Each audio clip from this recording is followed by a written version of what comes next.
Hello dear student, financial management या administration में आज का जो नया टॉपिक हम स्टार्ट करेंगे वह है प्रिपरेशन ऑफ बजट का निर्माण। भारत में केंद्रीय सरकार एवं राज्य सरकारों के द्वारा जो बजट निर्माण की प्रक्रिया है उससे रिलेटेड संबंधित आज हम चर्चा करेंगे और आपको एक बहुत ही सरल तरीके से बताने का प्रयास करेंगे कि बजट निर्माण की जो प्रक्रिया है भारत में वो क्या है। सबसे पहले बजट से संबंधित कुछ मैंने चीज़ों को फोकस किया है कि इसका जो कंसेप्ट था पीछे मैंने बताया था कि एक निश्चित अवधि में यह सिर्फ आय और व्यय का विवरण ही नहीं है बल्कि किसी भी देश के राजनीतिक महत्वाकांक्षाओं का दस्तावेज है, रिफ्लेक्शन है, आर्थिक नीतियों को रिफ्लेक्ट करता है और उस देश के जो सोशल सामाजिक अवस्था है उसका भी यह चित्रण करता है, पिक्चराइजेशन करता है। एक बहुत ही ब्रॉड कंसेप्ट मैंने बताया था।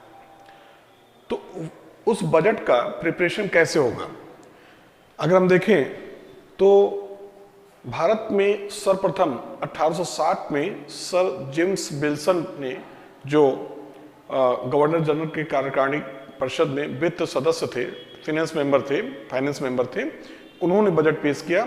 इसलिए विल्सन को भारत में बजट का जन्मदाता, father of Indian budgetary system की संज्ञा दी गई। कुछ कंसेप्चुअल चीजें हैं और पहले 1860 से लेकर और 70 के डिकेड तक बजट 1 मई से 30 अप्रैल में प्रस्तुत किया जाता था। कुछ ऐतिहासिक चीजें मैं बता रहा हूं। बाद में 1870 के दशक के बाद अब जो वित्तीय वर्ष है 1 अप्रैल से 31 मार्च कर दिया गया। तो आपके दिमाग में एक पिक्चर क्लियर हो जाना चाहिए कि जो वित्तीय वर्ष है वह 1 अप्रैल से 31 मार्च है। भारत में अलग अलग देशों में अलग अलग होता है। कहीं पर 1 जुलाई से उसके पीछे जून तक होता है, कहीं पर 1 जनवरी से 31 दिसंबर होता है। अधिकांश देशों में 1 अप्रैल से 31 मार्च ही फाइनेंशियल ईयर होता है, एक साल। कुछ संवैधानिक प्रावधान भारत में है। भारत में संविधान में कहीं बजट शब्द की चर्चा नहीं की गई।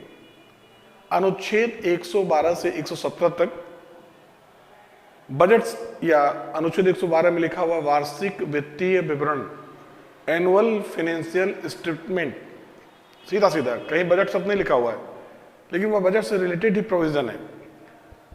तो 113, 114, 115, 116, 117 मतलब बजट से रिलेटेड जितने भी फंडिंग है या अन्य जो चीजें हैं उसका बहुत ही व्यापक वर्णन किया गया है। इसके अलावा अनुच्छेद 202 और 206 में स्टेट रिलेटेड जो इश्यूज हैं, फाइनेंशियल मैटर या फाइनेंशियल मैटर, और 266 संचित निधि और 67 अन्य जो निधियां हैं उन निधियों की चर्चा की गई है। डिटेल हम बाद में चर्चा करेंगे। कंटीजेंसी फंड वगैरह बताया जाएगा। तो ये आपको मैंने बता दिया संवैधानिक प्रावधान बजट से संबंधित जो हमारे संविधान में एक व्यवस्था किया गया बजट के लिए। बजट के विवरण की अगर हम बात करें तो बजट में 3 स्टेटमेंट होते हैं, 3 विवरण होते हैं। ए, राजस्व या आय, रेवेन्यू या इनकम। बी, एक्सपेंडिचर, व्यय का विवरण। और तीसरा होता है एक ओवरऑल स्टेटमेंट, पूर्ण विवरण, जिसमें जो सरकार ऋण लेती है ए प्लस बी, वो चाहे घाटे का हो चाहे लाभ का हो, जिससे सरकार के ऋण होते हैं। पोस्ट ऑफिस और सेविंग्स बैंक्स जो होते हैं उसके जो सेविंग्स होते हैं बैंक्स के, और एनएससी जो राष्ट्रीय बचत पत्र होते हैं उससे जो प्राप्त आय होते हैं, यह ओवरऑल में रख दिया था, कुल विवरण में रखा जाता है। इस प्रकार बजट की एक जो स्टेटमेंट है या विवरण है वो पूर्ण होता है। बजट का निर्माण भारत में कैसे होता है तो उसके लिए मैंने यहाँ पे एक डायग्रामेटिक रिप्रेजेंटेशन किया है या चार्ट के द्वारा बताने का प्रयास किया गया है। बजट के निर्माण में वित्त मंत्रालय, प्रशासकीय मंत्रालय, पूर्व में योजना आयोग, अब नीति आयोग, सीएजी, डायरेक्ट और इनडायरेक्ट टैक्स डिपार्टमेंट की भूमिका बहुत ही महत्वपूर्ण है। कैसे, अभी आप देखेंगे इस जो मैंने प्रक्रिया बताई है उस प्रक्रिया में आपको डिटेल पता चल जाएगा कि वित्त मंत्रालय, प्रशासकीय मंत्रालय, पूर्व में प्लानिंग कमीशन था, उसके स्थान पर NITI Aayog, CAG, direct and indirect tax department, प्रत्यक्ष एवं अप्रत्यक्ष कर बोर्ड, इनकी भूमिका बहुत ही महत्वपूर्ण है। कैसे बजट का निर्माण होता है भारत में? तो भारत में बजट के निर्माणों के जो प्रक्रिया है, जो चरण है, मैंने 1 2 3 4 5 that is 4 stage, that is 4 step या स्टेज। पहला है प्रिपरेशन ऑफ एस्टिमेट, अनुमान, मतलब कितना खर्च होना है उसकी तैयारी। दूसरा है scrutinising of head of department, विभागाध्यक्षों द्वारा छानबीन।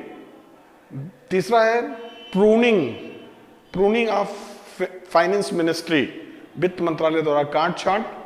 फिर महालेखाकार केंद्रीय राजस्व द्वारा छानबीन, scrutinising of auditor general, central revenue. और लास्ट या फाइनल जो स्टेज है वह है राजस्व या आय का प्राक्कलन, एस्टिमेट ऑफ रेवेन्यू और इनकम। ये 5 आपको स्टेप या स्टेज दिखाई देंगे बजट के प्रिपरेशन में। इसको बस समझिए, आपको पता चल जाएगा। और कुछ जो ट्रेडिशनल चीज़ें हैं, बजट से रिलेटेड जो पुरानी चीज़ें हैं, साथ साथ में बताता चलूंगा कि पहले क्या था, अब क्या चेंजेज आ गए। अनुमानों की तैयारी, अभी मैंने बताया कि जैसे अभी जो बजट पेश हुआ है 1 फरवरी को, उसको हम ध्यान में रखें। जो अभी बजट पेश हुआ है मैं यहाँ पे मेंशन करने जा रहा हूँ, उसी को आप एक केस स्टडी के रूप में देखिए। अभी जो बजट पेश हुआ है वह 1 अप्रैल 2022 से 31 मार्च 2023 का बजट है। तो ये बजट कैसे बना होगा, देखिए कितना आसान है, कोई भी एक आम आदमी समझ जाएगा। आप तो आईएएस और पीसीएस बनने जा रहे हैं, सिविल सर्विसेज क्वालिफाई करने जा रहे हैं। मैं वादा करता हूं कि एक आदमी बैठे, आम आदमी, कॉमन मैन, मैं उसको समझा रहा हूं, वो समझेगा। केस स्टडी है, अभी जो बजट 1 अप्रैल को वित्त मंत्री सुश्री निर्मला सीतारमण द्वारा जो प्रस्तुत किया गया वो कैसे बना होगा, उसी को बनाने जा रहा हूं। तो देखिए, भारत में जो फाइनेंशियल ईयर है 1 अप्रैल 31 मार्च, जो बजट पेश हुआ 1 अप्रैल 31 मार्च, 1 अप्रैल 2022 से 31 मार्च 2023। बजट पेश करने के 6 से 7 माह पूर्व, मतलब यह अगस्त मान लीजिए या सितंबर मान लीजिए, 6-7 माह पूर्व वित्त मंत्रालय एक प्रपत्र भेजता है, स्केलेटन प्रपत्र, प्रोफार्मा, एक प्रपत्र भेजता है। किसको?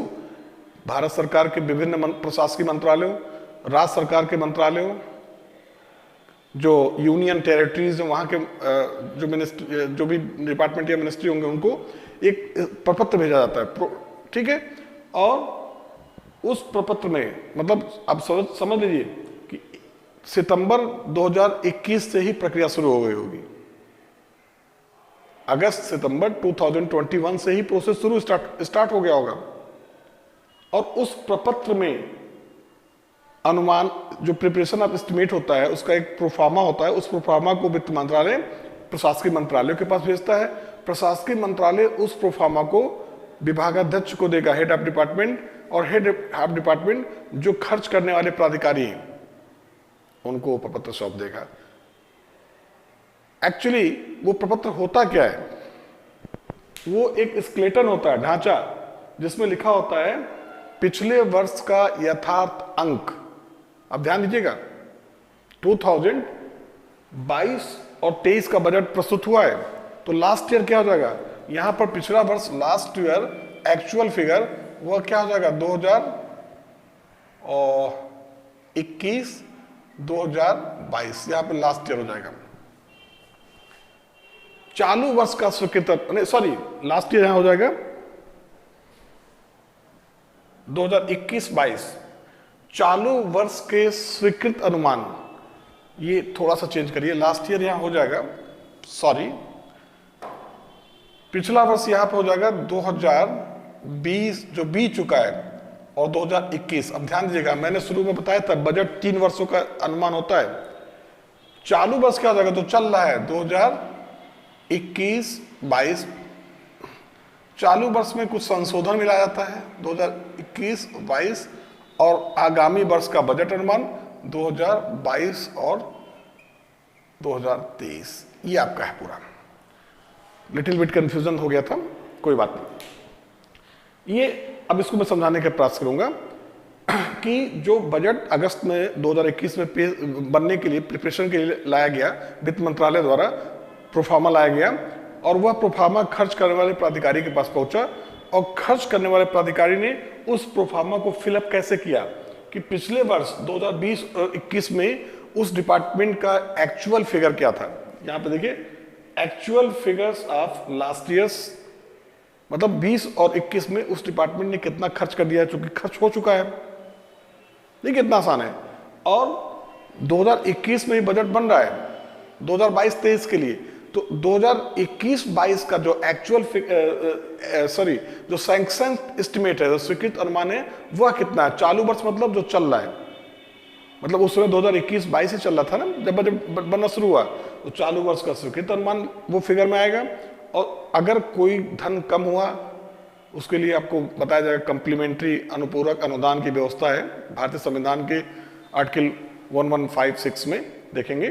चालू वर्ष के संशोधित अनुमान, उसमें चालू वर्ष क्या जाएगा 2020 और 21, और आगामी वर्ष जो 2022 और 23 के लिए बजट पेश किया गया 1 फरवरी को, उसका उस दोनों इनके और इनके आधार पर बजट अनुमान बनाया गया।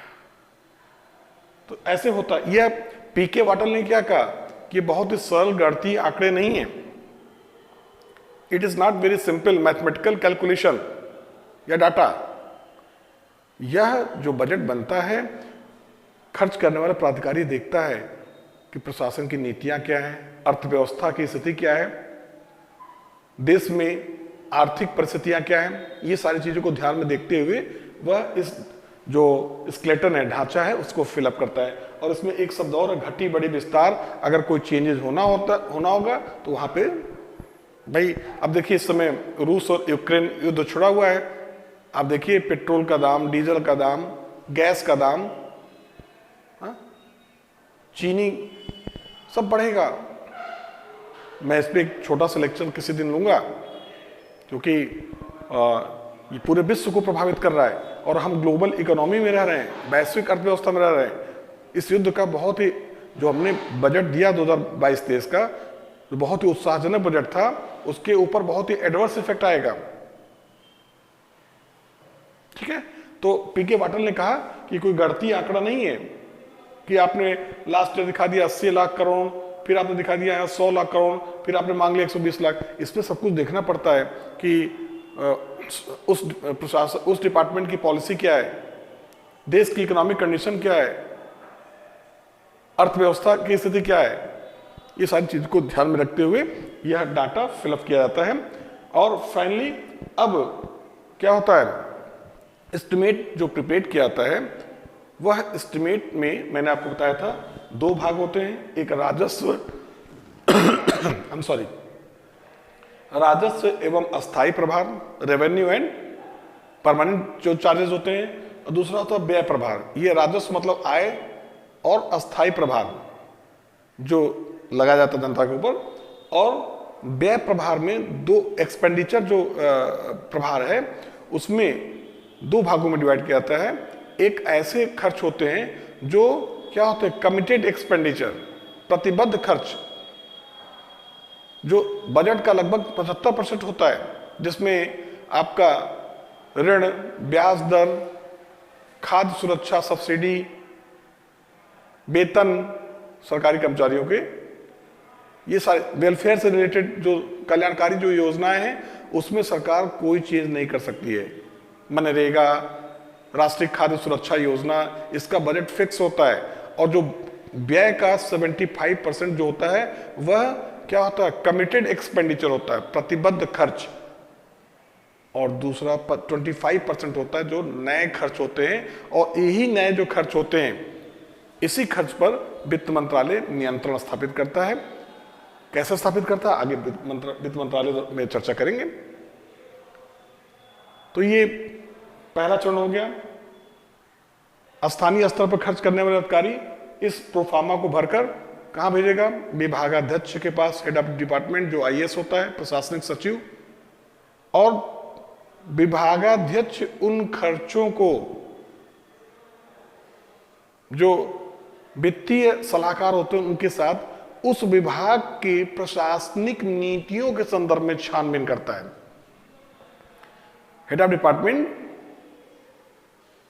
क्या करेगा कि उनके पास वित्तीय सलाहकार होते हैं, उनके साथ मिलकर उस विभाग की प्रशासनिक नीति क्या है उसके अनुसार खर्च और आय का राजस्व का प्रावधान किया गया है या नहीं किया गया है, उसके अंदर जांच करेंगे और फिर उसको भेज देंगे मंत्रालय के पास। मंत्री पॉलिटिकल हेड वही निर्णय लेता ना।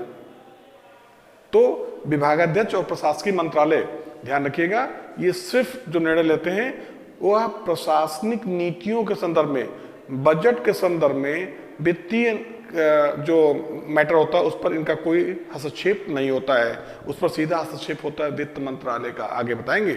अब यहां से विभागाध्यक्ष ने छानबीन कर लिया, मंत्री ने अप्रूवल दे दिया। एक मंत्रालय में कई विभाग होते हैं, सबका एक साथ कंसोलिडेटेड होके एक कॉपी कहां चली जाती है? एक कॉपी महालेखाकार के पास चली जाती है और एक कॉपी कहां चली जाती है? वित्त मंत्रालय।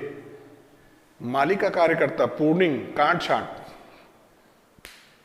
क्या करता वित्त मंत्रालय? कैसे करता है कि वित्त मंत्रालय का जो रोल है, महालेखाकार यहीं से एक कॉपी यहां पहुंचती है, महालेखाकार केंद्रीय राजस्व और एक कॉपी वित्त मंत्रालय। तो पहले वित्त मंत्रालय कैसे प्रूनिंग का कार्य करता है, काट छाट करता है, इसको देख लेते हैं। फिर उसके बाद महालेखाकार केंद्रीय राजस्व का रोल क्या है और लास्ट में आपका राजस्व और आय का प्राकलन। So easy. वित्त मंत्रालय में बजट संभाग होता है, बजट डिवीजन, जो इस एस्टिमेट या जो डिमांड होती है, अनुमान मांग, उसकी क्या करती? जांच करती है, क्वेरीज करती है। बजट जो डिवीजन होता है उसका एक ही कार्य होता, सिर्फ बजट में व्यय से संबंधित जो डिमांड है, जो मांग है, एस्टिमेट है, उसकी जांच करना। और उसको इस कार्य में एक्सपीरियंस है, एक ही कार्य कर रहा है सिर्फ। तो वित्त मंत्रालय का बजट डिवीजन, और उसमें भी जो नए व्यय है 25%, जो कमिटेड एक्सपेंडिचर है उसमें कोई इंटरफेरेंस वित्त मंत्रालय का नहीं होता है। रक्षा पे, सब्सिडी पे, ऋण अदायगी पे, वेतन पे, वेलफेयर प्रोग्राम पे, उसमें कोई इंटरफेयर नहीं करता बजट डिवीजन। जो 25% जो नए व्यय होते हैं उसी पर बजट डिवीजन के द्वारा जांच किया जाता है। और वित्त मंत्रालय को यह अधिकार क्यों दिया गया? पहला तो वित्त मंत्रालय जनता के धन का संरक्षक है, कस्टोडियन ऑफ पब्लिक फंड।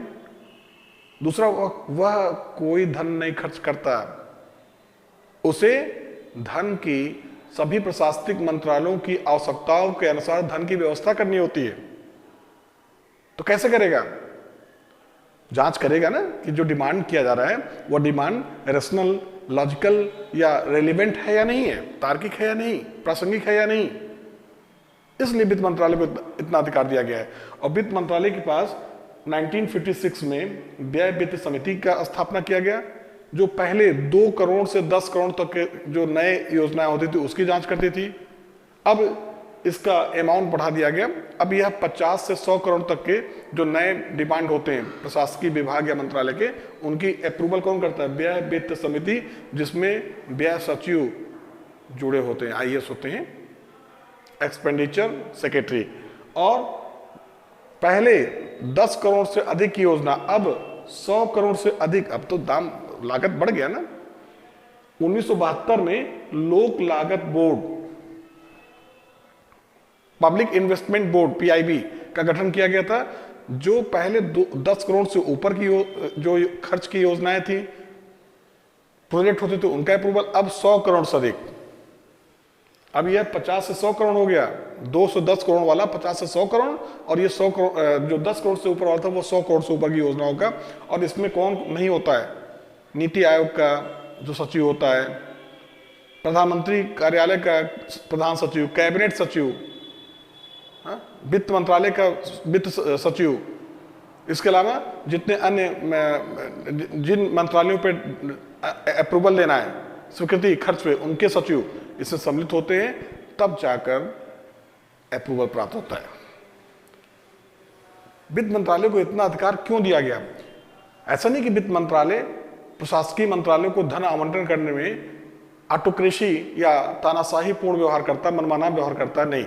वह देश की आर्थिक नीतियां, विद्यमान परिस्थितियां, प्रशासन की नीतियां, कर संरचना वगैरह वगैरह आदि को ध्यान में रखते हुए निर्णय लेता है। और हार्लेन समिति ने सही कहा है, ब्रिटेन की कमेटी है, कि यदि वित्त मंत्री को, अब ब्रिटेन की है, पौंड रूपी सरोवर को मेंटेन करने का अधिकार है, तो वह उसकी निकासी, धन के खर्च पर भी अधिकार रखेगा।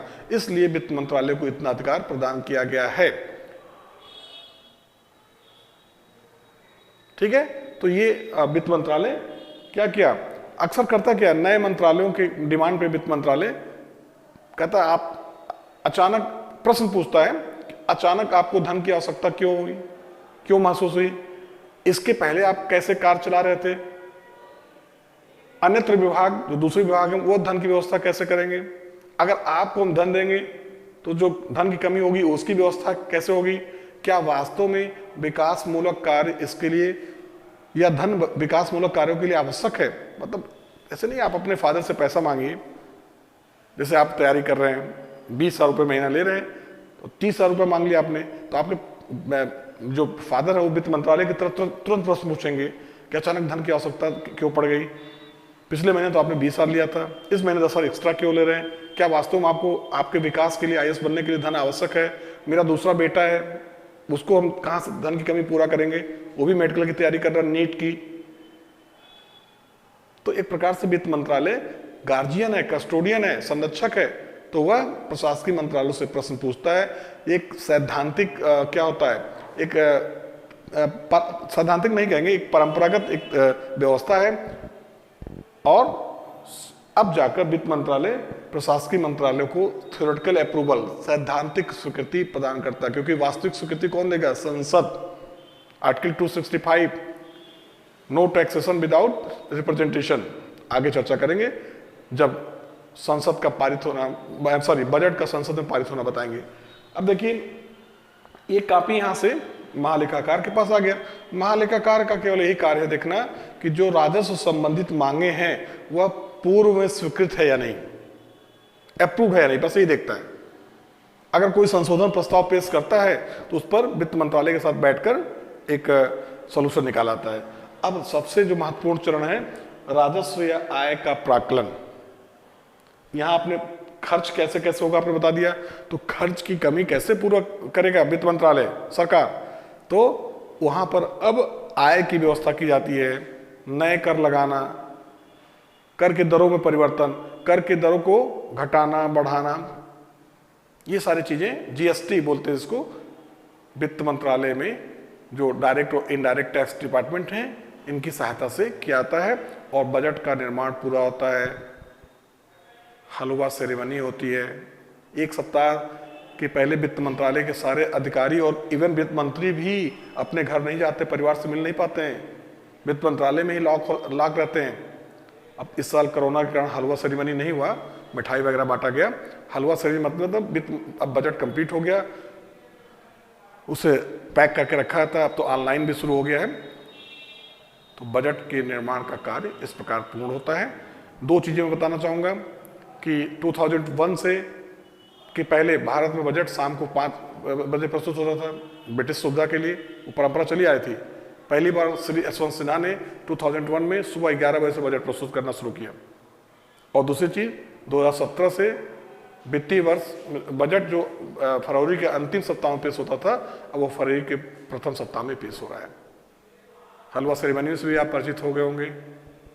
जब बजट पूर्ण होता है तो वित्त मंत्री हलवा सेरेमनी करती, जो इस साल कोरोना के कारण नहीं हुआ। बजट पूरा होने के बाद इसे बड़ा गोपनीय रखा जाता है और फरवरी के प्रथम सप्ताह में इसे वित्त मंत्रालय संसद में प्रस्तुत वित्त मंत्री के द्वारा किया जाता है। तो काफी एंजॉय किए होंगे। अभी एक छोटे से ब्रेक के बाद फिर मुलाकात होगी और हम बताएंगे कि यह बजट जो बनाया वित्त मंत्रालय सैद्धांतिक अनुमति दिया उस पर खर्च कैसे करेगा, सॉरी संसद कैसे व्यवहारिक अनुमति देगा, मतलब इनएक्टमेंट ऑफ बजट कैसे होगा, इसकी चर्चा हम लोग करेंगे छोटे से ब्रेक के बाद। Thank you so much.